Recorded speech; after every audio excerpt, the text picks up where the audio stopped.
Bienvenue dans cette troisième vidéo hors série d'explication des règles du jeu Landsrat.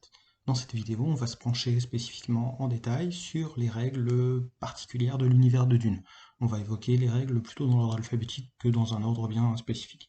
C'est plus facile tout simplement. Pour rappel, toutes les règles spéciales ne seront pas abordées ici, l'idée c'est plutôt de faire un point sur ces règles assez communes. Pour consulter l'ensemble des règles, encore une fois, il suffit d'aller les télécharger directement dans le lien qui est dans la description.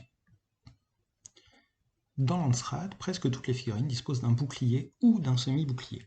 En jeu, le bouclier immunise son porteur au tir et à une grande partie des attaques au corps à corps. Concrètement, au tir, c'est facile. À moins de disposer d'une capacité qui annule spécifiquement les boucliers, les tirs n'ont aucun effet sur une figurine portant un bouclier ou un semi-bouclier. Raté. Au corps à corps, par contre, il y a moyen d'outrepasser cette règle. Si le joueur choisit une carte de combat et qu'il dispose d'un double de cette carte, il ignore le bouclier et applique les dégâts et les effets de son attaque.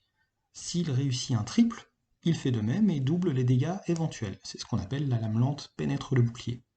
Pour plus d'explications sur les cartes de combat, je te renvoie à la seconde vidéo qui explique les règles. Dans Landsrat, les deux joueurs jouent avec 15 points d'armée chacun, dans lesquels ils vont sélectionner leurs troupes et acheter des équipements. Le coût de chaque figurine est inscrit en haut à droite de ces cartes de profil. Pour créer une liste d'armées, on a deux possibilités. Soit on choisit une faction du livret des grandes maisons, soit on choisit de créer une maison de toutes pièces.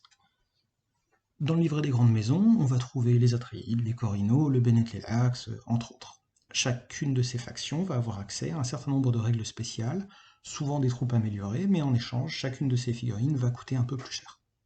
A l'inverse, tout un chapitre du livret de règles permet la création d'une faction personnalisée, et dans ce cas-là, le joueur va créer une maison qui lui ressemble ou qui lui plaît. Je ne vais pas entrer dans le détail de la création d'une maison mineure parce que la vidéo serait trop longue, tout simplement.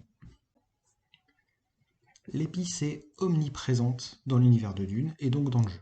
Elle permet de booster temporairement une figurine. Chaque combattant peut avoir de l'épice en début de partie et certains en ont même dès le départ sur leur carte de profil. C'est l'icône en forme de fiole. En fonction des factions, l'épice peut avoir différents effets. Je te renvoie au livre de règles, page 21, et il y a 5 effets différents. Page 21, je le rappelle. Prenons un exemple simple. Une figurine dispose de l'effet nocicepteur bloqué. Quand elle consomme une dose d'épices, elle ignore les effets des blessures légères. L'effet dont on parlait dans la première vidéo à la toute fin. N'importe quand pendant son activation, la figurine peut prendre sa dose d'épices s'il lui en reste et bénéficier de cet effet pendant 5 activations, en comptant celle en cours et celle de ses adversaires. Il suffit de compter les activations ensuite pour déterminer quand l'effet s'arrête. En attendant, dans cet exemple, la figurine ne subit pas le malus de pioche dû aux blessures légères. Cool, non? 8 types de poisons existent dans Landsrat. Là aussi, c'est un élément particulier de l'univers de Dune, on en trouve beaucoup, et j'ai réduit à 8 seulement. Leurs effets vont être détaillés pages 18 et 19 du livret de règles.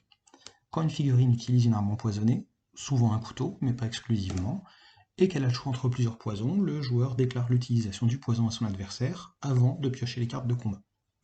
L'effet du poison s'applique uniquement si la cible est touchée, pas si son bouclier ou son semi-bouclier la protège.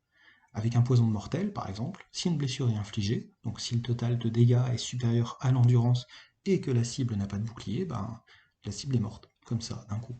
Poison mortel, ça s'appelle, c'est pas pour rien. Merci à tous d'avoir suivi ces vidéos d'explication des règles jusqu'au bout, j'espère vous croiser autour d'une table de Landsrat bientôt.